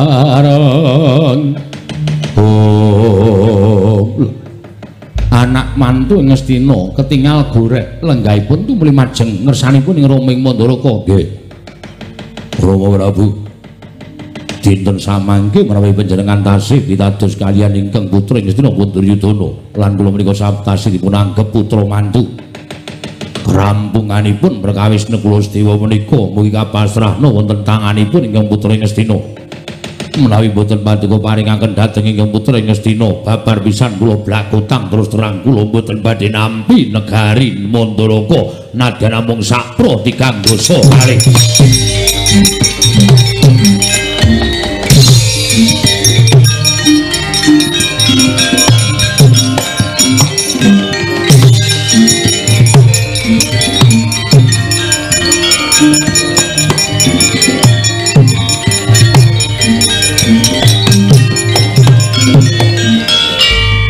jagat wasisaning Bathara Wayaktur jagat. Radar. Lah kok tasihku merangsang kados mekaten penggalipun Nyai Prabu Ngastina. Nggih, kula pasrah katentremaning negari Mandharaka. Kula apal kayane watak wantunipun anak kula mantu ing Ngastina. Tan wandi namung badhe ngubar mawi peperangan negari Mandharaka badhe nyegat dhateng lampahipun Petruk menapa dene Bagong. Lan badhe dipun kroyok dening Sata Kurawa menika adat nupya ingkang sampun boten saged dipun ewahi. Kula ingkang badhe jagi dhateng kamunturanipun Petruk kalian Bagong namung sampun ngantos dados regejegan nggih. Nggih, kula sampun sepuh Rama. Petangan tartemtu dawah wonten ing petangan ganep syukur menawi kula mekaten karna kula maring adawuh. Ora usah melu-melu perkara iki. Jejekno marang adeking Nalindra ing Mandharaka Prabu Salya yen to kowe mbangun miturut kalan dawuhing Ratu Ngastina tegese kowe padha karo melu ngorek-orek marang pasuryaning wong tuamu ing Mandharaka. Menapa sampun paduka dawuhaken badhe kula candhi nggo jimat lan kula ugi mangertos bilih Petruk lan Bagong menika panakawan kula piyambak. Kula mboten badhe mentala damel cintrakanipun panakawan kekalih menika Kanjeng Rama. Syukur yen to pancen kaya mengkono kaya wis paripurna. Pasewakan ingsun bubarake kawula ngestaken dawuh ingsun kundur kedaton karna sembah kula nginggalaken jengkar paduka Kanjeng Rama Prabu Mandharaka purna gati ning pananggilan sanadasa kundur kedaton jelek saking gambaran kecil kinapit gambaran gading kadhiraken sangganing Purumban Cedi manggung ketanggung Jaka Paloro ing sami ngambil upacaraning keprabon kawis tinggal saking Mandra tindaknya Sri Naranata katinon saking Mandrawa kaya tansah jejengkaran tindaknya Sri Naranata wau paripurna sang nata arsa kundur ing puri dadatan ing paripurna ing samata pasewakan kundur pangenaton sesat kundur ing samata yasune puriki arep saya yuwana mirona kota sekan pusnangan satruti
Kajarian putra lamun kawekasan yeka wisanggeni maya Wisnu Pradenta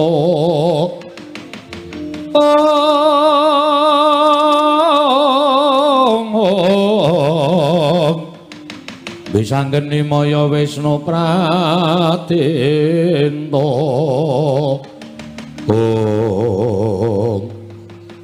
kowe mawon dadak kering apa iku?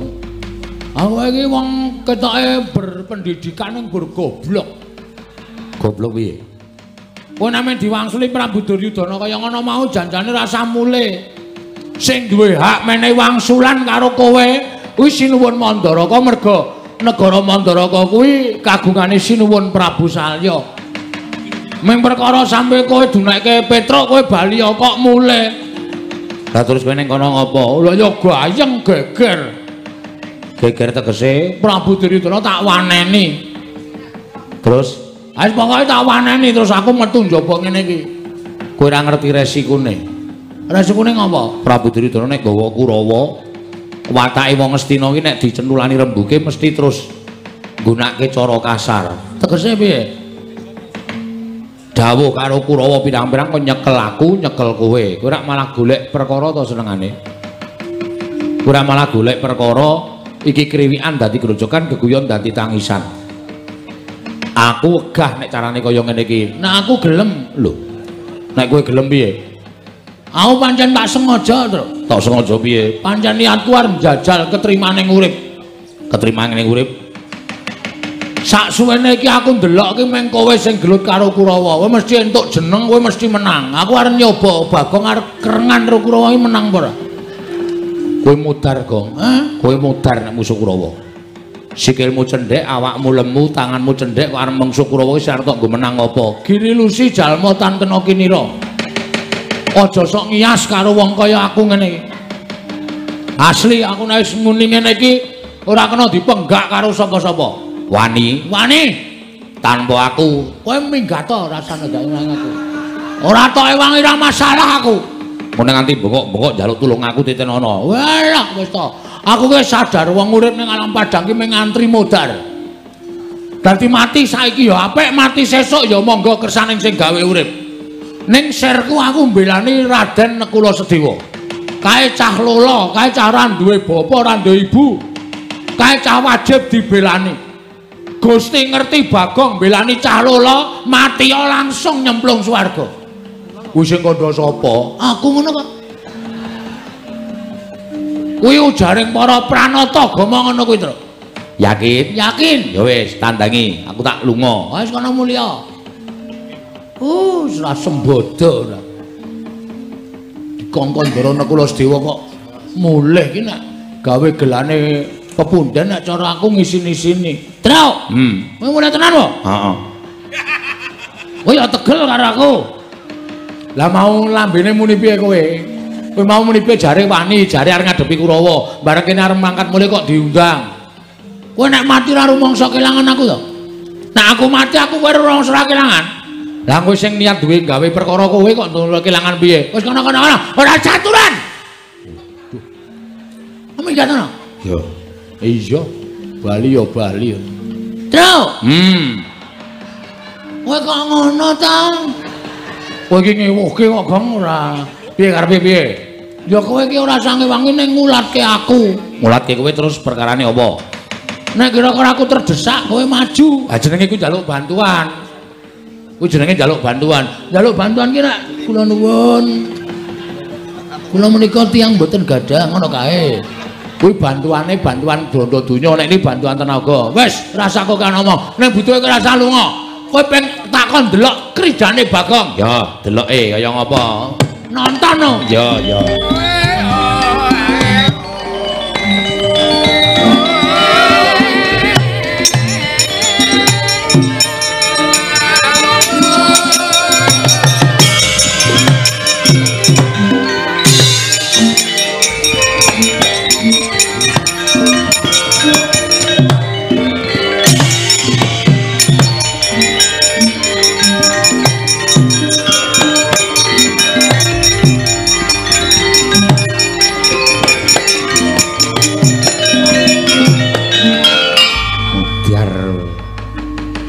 ora ming siji ning loro sisan. Iki kok ora kaya biasane ta iki? Ora kaya biasane piye? Biasane iki ming siji, iki kok loro sisan. Ha wis kuwi bejamu tandang ngono. Wis ge omong-omongan. Ora lunga lho. Ora. Bagong. Nggih, Ndara. Ndara Kartomarmo. Iya. Sing wingking Ndara Satama. Iya, Bagong. Kok do mripate do abang? Kok ki anggur? Ora. Kok anggur wae putra nata ing ngombe-ombene anggur. Kok saiki kaya mendem ngono lho. Ora. Ning aku nesu karo kowe. Nesu piye? Kowe wani karo Sinuwun Ngastina, ya apa ora? Kowe Sinuwun, kowe wani karo Sinuwun Prabu Duryudana padha karo kowe ngiyas karo wong Ngastina, padha karo ngilani karo wong Ngastina.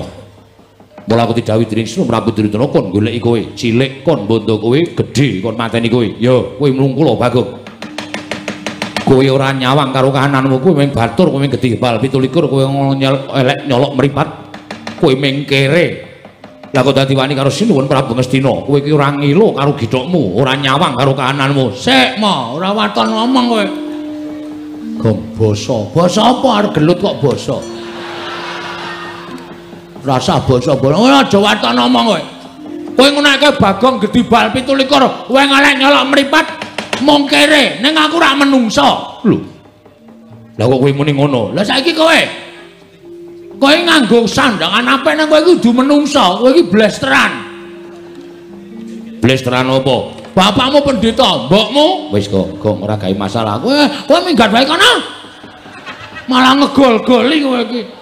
Kono minggat kono. Kowe ketoke menungso ning jane kowe iki blesteran, kowe iki anak durna, mbokmu jaran. Lho, kok kowe iso omong kaya ngono? Wah, lah aku ngerti sejarahmu kok. Biyen dek kowe resepsi, bapakmu resepsi pernikahan karo mbokmu ya aku mangkat. Dadi aku ngerti kahananmu. Wis Asatama aja teruske, kowe nek karo Bagong malah kewirangan. Perkara iki piye? Kowe bali apa ora? Bali nang ndi? Bali nang negara Ngamarta kondo karo Naklasdewa, yen ora bakal entuk sithik wae negara Ngamarta. Aku gelem bali, nek wis gemlundung sirahe Bagong. Mudar tenan kowe wis tak tinggal kok. Truk. Gumlundung sirahe Bagong. Wani karo Kartomanmu. Sing tak wedeni awakmu. Ora minggat kok kene ditenono. Tak krubut loro tak tugel gulungmu. Mapano kendara dene aku Bagong. Weh, ayo buktikan kowe apa aku sing tekaning pati. Kowe iso mateni Bagong bumi langit tanggep. Iki mergane patimu. Pangga tak ayoni legane atimu.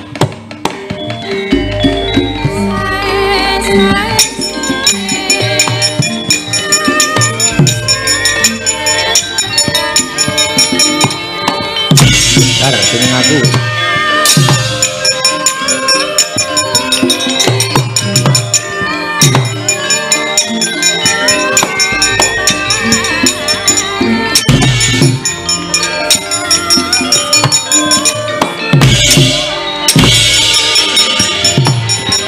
Aseme tanganku ora ketok e. Truk.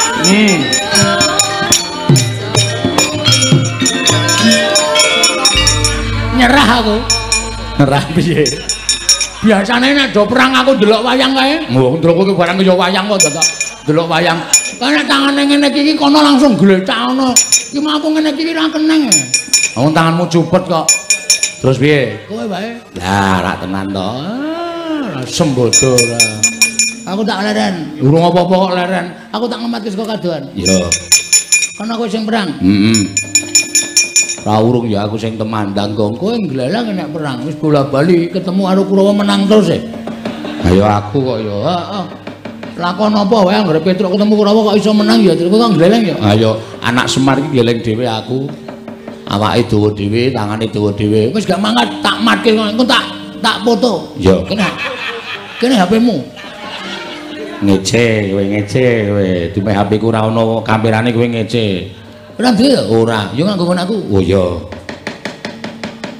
Mbok kirimke aku. Nek ngirimke liwat ngendi? HP-mu meng 3310 kok. Ya engko dikirimke di after ya, Gong. Hah? Di after terus kirimke aku. Tak pajange nang apa ruang tamu nek aku pas gelut. Oh ya, ya engko tak tak afdreke. Ya, nonton bae kowe. Heeh.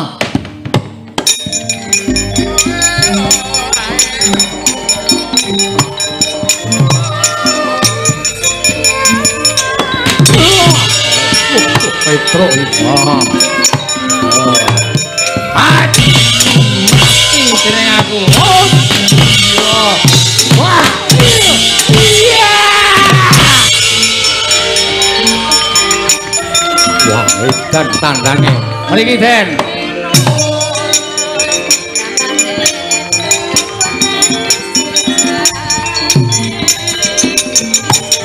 Mati ora iso. Woe, ah. Ya. Awas. Oh, ah. Biar awas, biar. Ayo.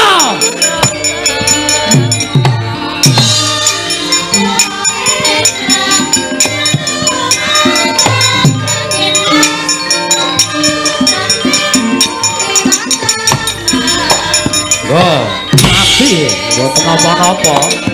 ora apa-apa. Mati we. Awas dong, oke.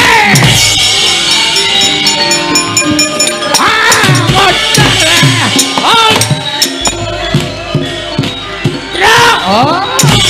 Ora tekan tangane we lemah.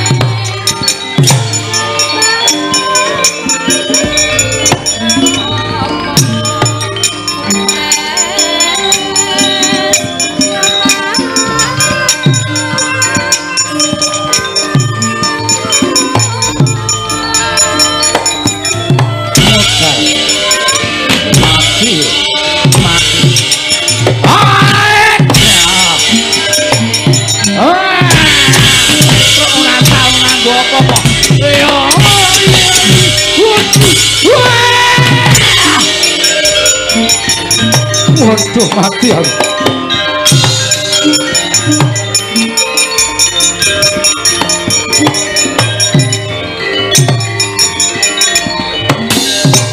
Mati aku.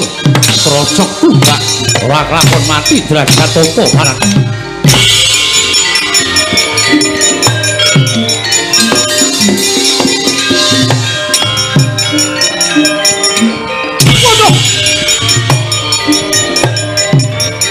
Udus ora. Iya ora. Iya.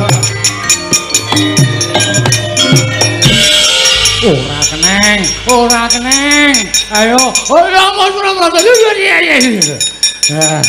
ayo, pokoknya anggere aku frigel wae sing ora kena. Asem kowe glereng tenan. Ora ngomongi.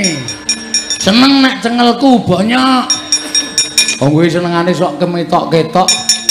Kakane lagi ngendani tumbak pirang-pirang. Pokoke malah jedul mrono keneng sirahmu. Opus, udus. Iya. Iya. Alah dene nderekke Ndara Janaka pirang-pirang taun. Ndara Janaka kuwi nek ngendani panah pintere ora sama-sama. Aku meso dadak mencolot Ndara Janaka ki ming-mingo ngene iki sit ngono ki. Panah ora kena, Gong. Heeh, Bang. Aku ya kerep sok mengo ngono kuwi. Panahe ya ora kena, Dompete ora kecekel. kowe tumpan nek ngono ki. Oh, udus. Bapak lunga ta apa biyong meteng tua tes dadi banyu. Mana? Aku wong suci. Ora tau colong jupuk. Kowe ngenangi wong suci, panah tumbak ampuh dari tumbak rongsokan. Ayo pulang. Ngapa dadak udus. Wong iki kabisane dhewe-dhewe. Piye mau kuwi? Agene pengen. Piye mau bapak piye? Bapak lunga ta apa biyong meteng tua tes dadi banyu. Minggir. Tak praktekke kudu mandi. Oke. Oh, bapak lunga biyong meteng. Kok kena, Gong? Awang Mbokne meteng kok bapakne kelayapan. Asing tenan. Bapak lunga tanpa biyung meteng tuwa. Tes dadi banyu terus omong kaya aku mau. Oh iya. Mandi ya. Mandi. Bapak lunga tapa biyung meteng tuwa tes dadi banyu. Gong Getak. Hop. Petruk wong suci. Petruk wong suci.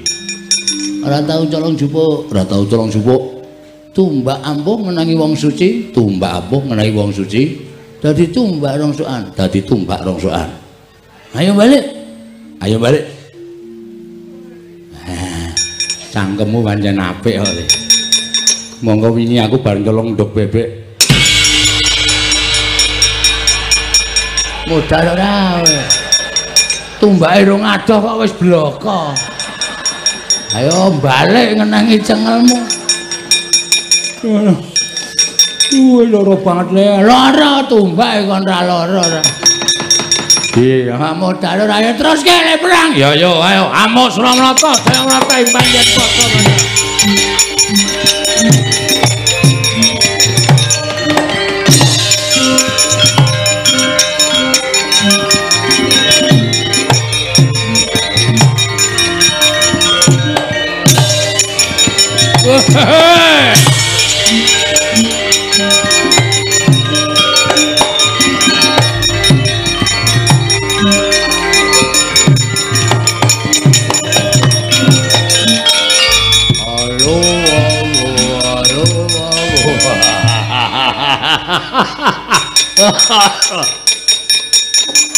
Petro inggih Ndara Dursasana ya. Glelek kowe. Ngundurke Kurawa pirang-pirang. Trondolo.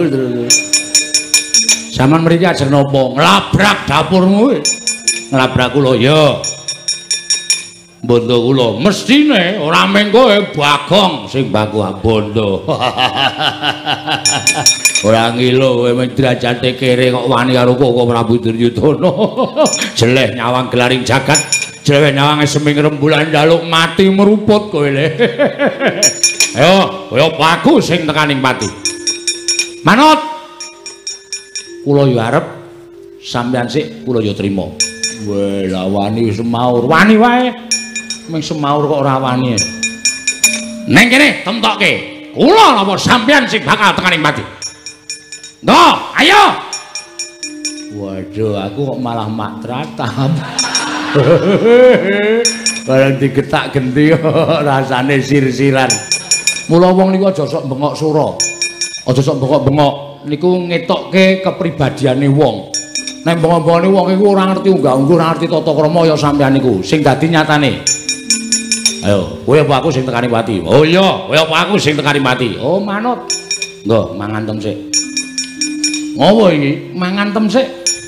Sampeyan pepunden kok kula njunjung karo sampeyan mangan tem sik ya. Kowe ra kendel tenan ya iki, kendel wae. Oh. Mburi wae piye nya, ayo.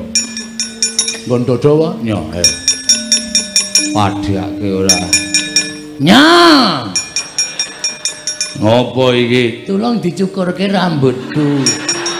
Bagong edan ora. Ngantem ya mudar tenan wae. Nya. Kedi marep tak mungkur nya. Lho. Nggon ngarep kok nya. Ngono kendel ya adak aku ora kendel kaya kowe isin aku. Nya ayo. Mburi wae ya ya. Kaya aku iki lho nya. Iya, aku ya kaya kowe nya. Ayo dak kendel kaya isin. Ayo arep ngapa ayo. Mburi wae nya. Mburi ya mburi nya. Pajake wah ya. Oh tuh ya. Bures ngono ya mudar tenan. Nggih, adu kekuatan mawon. Yo. Ping pindho-pindho manut, ping telu-telu manut. Iya, nya. Pecah siramu, mang pecah. Nek iso mecah sirahe Petruk matur nuwun. Petruk wis kesuwen urip ning donya. Ya guys. Mati kowe. Iso mateni Petruk kula matur nuwun, yakin sumpah kowe. Mudar tenan. Iya, ge wis.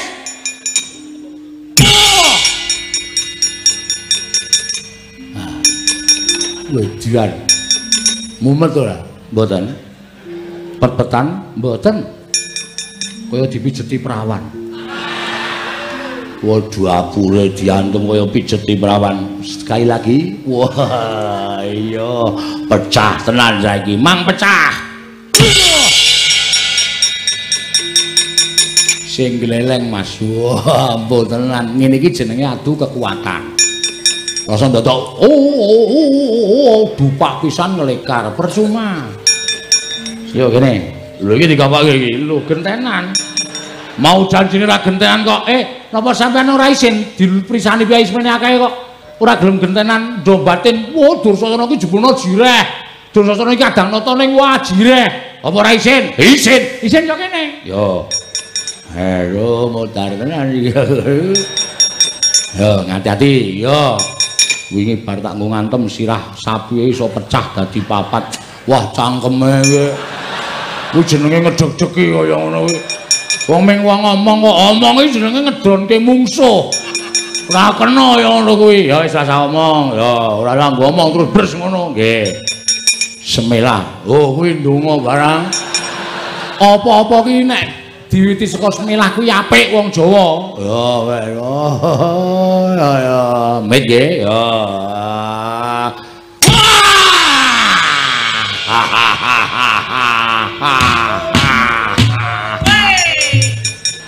Sapa kae kancamu sing ngono.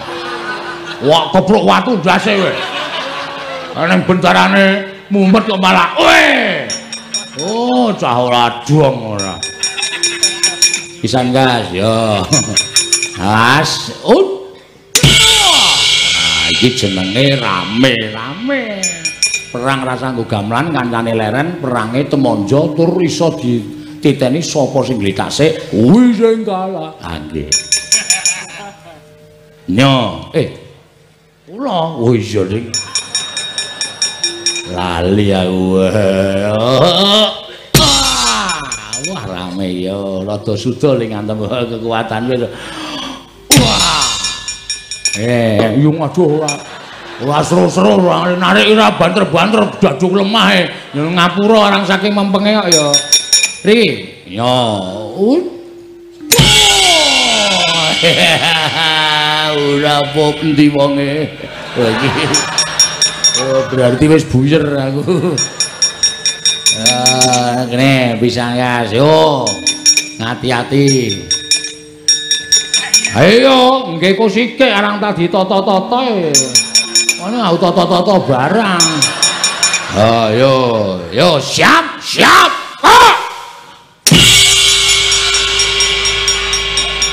Kok entuk bendone ndi? Iki nyileh bakul degane.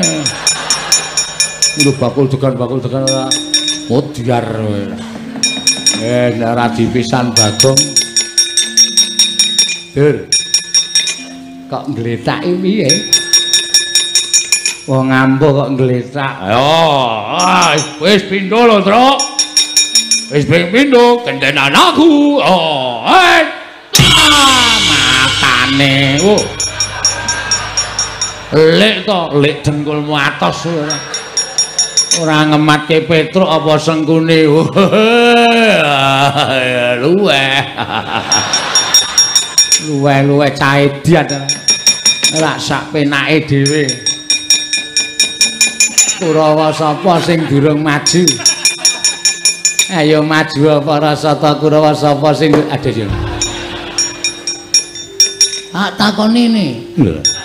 Ora basa karo ora usah basa nang peperangan ana basa. Sing akon Kurawa ngoyak aku sapa? Aku. Sing akon sapa? Anak Prabu Duryudana. Aku tak takon karo kowe, nek aku mati ku jane kowe entuk apa to? Nek aku mati kowe entuk apa aku tak takon? Penyakit. Menungso ra tatanan. Wong nek jurapure kaya bekicot. Bekicot. Lecek kae. Kaya wangun-wanguno. Aja meng Kurawani. Ayo, amuk Suramarata, Jamarata. Sing akon mulih Bagong Prabu Duryudana, piyaine on tekan kene, ajangi jembar. Aku aja minggat, Dik. Waduh.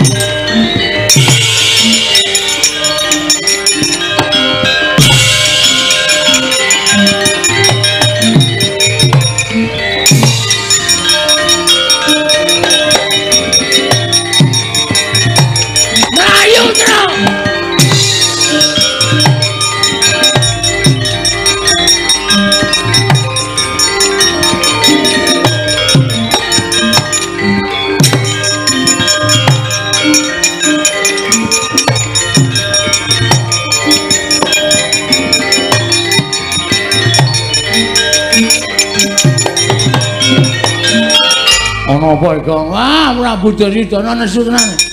Tak sumbari sajake krungu.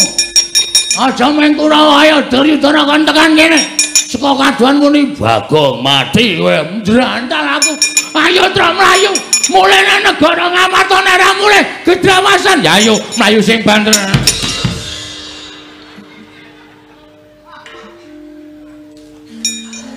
Ceniningan matamu kowe. Mripatmu sing ceniningan. Iki sapa iki? Prabu Baladewa. Petruk. Nggih. Mlayu-mlayu ngopo? Nun. Mlayu-mlayu ngopo? Mati kok. Ah wis pasrah wae. Mlayu rono ketemu Prabu Duryudana, mlayu nene ketemu Ketua Satpol PP. Muni apa kowe Bagong muni apa? Manu mboten muni kok. Ora seru-seru kok nek mireng malah saya duka. Nyun mahapunten sinuwun mboten niat kula damel geger negari Mandaraka. Namung nyatanipun kula dipun warai. Petro, nun, kowe wis tuwa. Nggih. Ponakan Bagong arep kaya ngono kuwi wis tuwa. Nggih. Niki dereng kas ditebaske kok sinuwun. Kowe kudune iso mikir, iki negarane sapa? Yen iki negarane Baladewa wae sakarmu nggonmu gawe geger. Yen iki negara Ngamarta sakarmu, jenatane kowe ana kawan negara Ngamarta. Nggih. Ning iki Mandaraka, iki papan lenggahing Kanjeng Rama Prabu Saryapati. Kuwi pepunden. Nggih. Kok kowe gawe geger? Diwarai kok. Sing marai sapa? Kurawa ya, Gong. Ora ketoke. Gong tak antil kowe. Heeh, Kurawa. Kurawa ajeng mateni kula, ajeng mateni Petruk. Terus nggih kula lawan sing jeneng menungsa. Kula niku menungsa sinuwun. Mundur. Iya. Ora gawe masalah meneh. Ora. Kula niku menungsa, selagine cacing niku pidak menungsa. Nika ngulet ora ngrasake lara ning butuh males. Ning mestine kowe kudu ngajeni karo Pursata Kurawa. Najan kula kuwi watake ampura Budi Candala. Ning Kurawa ki pepundenmu dhewe. Ngertos, ning kebangetan Kurawa le sumbar. Lho, kebangetan piye? Prabu Duryudana ngoyak kula Bagong Petruk ora bali titanana. Sapa sing wani mepalangi karepe Prabu Duryudana? Mandaraka iki negaraanku padha karo kae negarane wong tuaku. Wong tuaku Maratuwa Prabu Salya iki negarane Mandaraka. Mandaraka iki padha karo negarane Prabu Duryudana. Aja kok meng kowe. Sapa sing arep ngewangi? Prabu Baladewa, Prabu Karna ngewangi tandange Duryudana. Sing muni ngono sapa? Gong, ora gawe masalah kok. Tenang. Santai engko tak rampungane. Bagong, non. Sing muni ngono ya. Lho sinten meneh sinten Prabu mboten sinten Prabu Duryudana. Mbok yakin sumpah ora bakal lakoni Prabu Duryudana wani nantang karo Natamantura Prabu Baladewa. Weh, nang bengi niki muni ngonten wae tak genahke karo Yai Prabu Duryudana.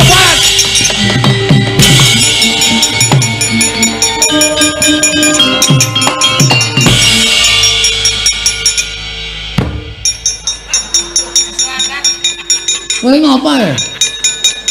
Aku iki jane ra seneng karo kowe. Kowe kok gawe masalah meneh iki ngapa? Kowe butuh slamet ora? Ha butuh. Nek butuh slamet carane ngono kuwi. Memanfaatkan Prabu Duryudana. Kuwi jenenge tumbak cucukan. Ora masalah. Sing penting slamet. Ha iki ngene gegere mengko nek nganti Sinuwun Mandura kae engko ki nggenahke karo Prabu Duryudana. Yai. Wonten dawuh. Ora usah praktekan. Oh tak kira nek nyeluk aku Yai. Iki aku ngomongke kono kok. Yai, menapa paduka ngendika nantang kaliyan Karaka ing Mandura? Terus Prabu Duryudana, sinten ingkang sanjang? Bagong, kula mboten matur napa-napa. Wah, Bagong ngedu Baladewa karo Duryudana menungsa kaya ngono. Nggawa nenggala mudhar. Kuwi rencanane sapa kaya ngono? Ketoke ngono kuwi, Gong. Wis manut dalange wae ora usah gawe lakon to. Iki sing lakoke iki. Lho. Kowe iki mung wayang dilakoke iki rasa tok gawe acara to. Slamet. Aku kok iso ngomongke slamet. Aku wis ngentukke detuke banget dit iki. Mesti mbelani aku. Nggih Mas Eno nggih? Heeh. Ah. Andani ngayal kok kowe. Santai wae rasa kuwatir. Cah ediane kaya ngono nah.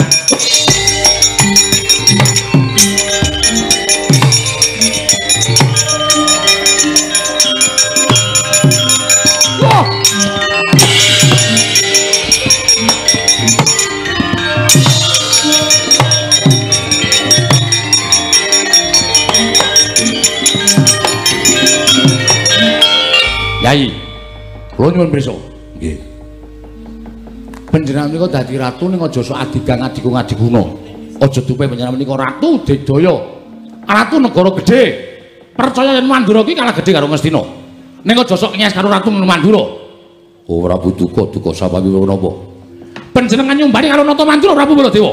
Kula menika kadang werda. Kok sampeyan wantun nyumbari kalian kula? Kula boten nyumbari menapa-menapa. Kula namung ngoyak Petruk kalian Bagong. Lho lak.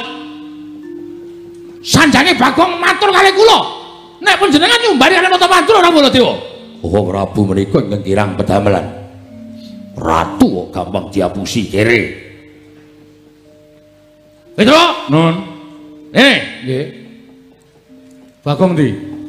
Nika napa ngepit ngetan ya lho. Bang. Hei. Sampai jumpa. Kaose diober-ober ngene kok sampai jumpa. Wah, panus maning jajalan sultane bawono Bagong ngedu karo Baladewa. Oh, Prabu. Petruk kedah wangsul. Mangke piye? Mboten antos kula menika mbelani dhateng Petruk. Mboten antos kula menika mbelani dhateng pun Bagong. Langkung-langkung kula mboten mbelani dhateng Nakula Sadewa. Nanging raos pangraosing raos kamanungsan. Kedah dipun tamekaken. Nakula Sadewa menika lare ingkang alit dipun tilar dhateng tiyang sepuhipun bocah lolo. Nuwun pamunten. Prabu menika kirang menapa? Ngastina menika jembaripun seprapat jagat pindhanipun Sugih Nalindra Banda Bandu. Sugih Banda panjenengan menika Nalindra ingkang sugih Brana Picis. Sugih Bandu panjenengan menika Nalindra ingkang sugih Bala sugih raja. Kenging menapa? Lah kok ngeling semi sanget panjenengan milik dhateng negari Mandaraka ngantos panjenengan duwa dhateng keparengipun. Nakula Sadewa ngripun badhe nyuwun mboten ketang sekedhik negari Mandaraka. Menapa mboten ngliling semi? Kurang mukti apa? Kurang sekti apa? Kurang Brana Picis piye? Ratu Ngastina. Lah kok sampean mentolong ndika kaya mekaten. Selagine Baladewa wae sing negarane luwih cilik saka sampean, mestine kula kudu duwe sing luwih akeh kemawon mboten mentolo matur kados mekaten menika. Kok panjenengan mentolo? Nggih. Nggih pripun? Ning perkara niki aja digawe gampang. Lho, perkara aja digawe gampang piye? Petruk. Nun. Kok Prabu Baladewa kedah nekseni ucapipun Duryudana. Panjenengan badhe paring dawuh menapa? Nakula Sadewa entuk negara Mandaraka aja ming sethithik yen perlu sak putuhe. Waton kudu nganggo seksi. Seksine sinten sinuwun? Aku butuh seksi ya kuwi wong tuane Nakula Sadewa, Paman Pandu, Bibi Madrim. Kudu iso tedhak ana ing Madyapada.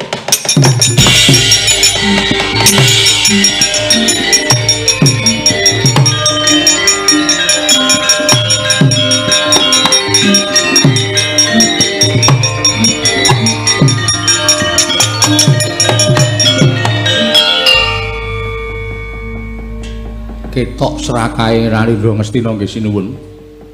Lah napa iso kelakon, napa tumon?